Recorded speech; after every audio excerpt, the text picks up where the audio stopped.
Bonjour Jean-François Hébert. Bonjour. Merci infiniment de nous recevoir dans ce cadre somptueux au château de Fontainebleau, un château capital pour la région Île-de-France. Justement, à votre avis, quelle est l'image de cette destination ? Bon, l'image de la destination, tout le monde la connaît, je crois, c'est que c'est vraiment la région au monde qui concentre le plus grand nombre de musées et de monuments. Donc c'est la dimension patrimoniale, la richesse patrimoniale de la région qui est son atout majeur. Alors dans cette richesse patrimoniale, il y a un lieu un peu singulier qui est Fontainebleau. C'est le seul château qui a été habité par tous les rois de France depuis le Moyen-Âge jusqu'au Second Empire. Donc c'est vraiment une caractéristique tout à fait particulière. Ce qui peut permettre d'éviter la concentration peut-être des flux de visiteurs et de touristes au cœur même de la capitale. Alors évidemment, du coup, la question qui se pose pour nous, puisque c'est une maison qui a accueilli tous les rois de France, c'est au fond quel message, quel élément de communication mettre en avant. Est-ce qu'on dit, comme le disait Napoléon déjà, c'est la maison des rois, c'est la maison des siècles, ou est-ce qu'on joue plutôt sur la figure de Napoléon qui a été très présent ici, notamment dans cet escalier où il a fait ses adieux.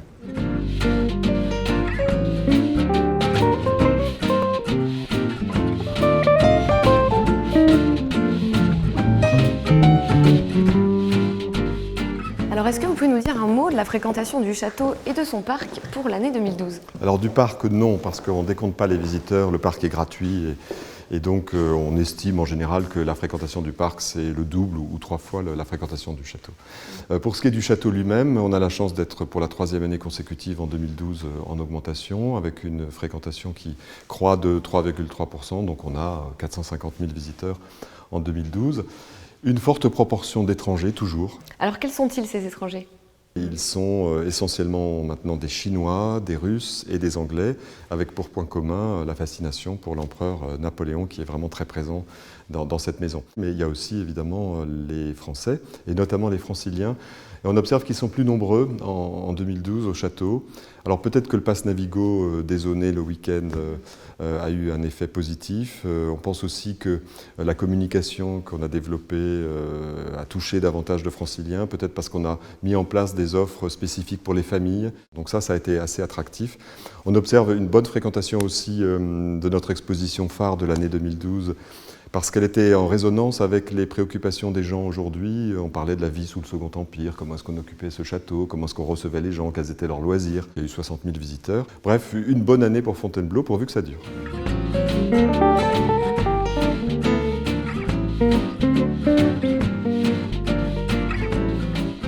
Alors, pour l'avenir, quels sont les défis à relever et les innovations que le château de Fontainebleau doit mettre en œuvre ? On a un défi assez simple et en même temps très ambitieux à relever, qui est de passer de la fréquentation actuelle, c'est-à-dire 450 000 visiteurs, à quelque chose comme 700 000, peut-être 1 million de visiteurs à un horizon de 10 ans. Ça sera très progressif et on ne veut pas avoir une fréquentation trop importante parce qu'il faut que la visite reste de qualité à Fontainebleau. Alors pour ça, il faut mettre en œuvre les recettes du succès, en quelque sorte, ce qui a fonctionné ces 3 dernières années. Il faut mettre en place des expositions temporaires attractives. Il faut organiser des festivals, des manifestations comme le Festival d'Histoire de l'Art qui accueille un nombre de visiteurs croissant. Il faut aussi pouvoir ouvrir des espaces nouveaux comme celui dans lequel nous nous trouvons, qui est le cabinet de travail de l'empereur Napoléon III. Viendront ensuite le boudoir turc de Marie-Antoinette et puis le théâtre impérial, justement encore de Napoléon III. Donc ça, ce sont des événements très forts puisqu'on va montrer au public des espaces inédits que personne n'a vus et que nous recréons. Il faut aussi évidemment communiquer par tous les moyens possibles. Et puis, il faut avoir des partenaires. Un château comme celui-là doit nouer des partenariats très forts. Et j'ajoute un élément, si c'est possible, il faudrait améliorer la desserte train-château, parce qu'en fait, il y a une rupture de charge à la gare de Fontainebleau-Avon, et ce serait mieux que les visiteurs soient pris en charge directement dès la gare de Fontainebleau. Tout ça, c'est pour dire qu'il ne faut pas passer à côté de Fontainebleau. Eh bien, merci infiniment, Monsieur Hébert, pour votre accueil. À bientôt. À bientôt à Fontainebleau.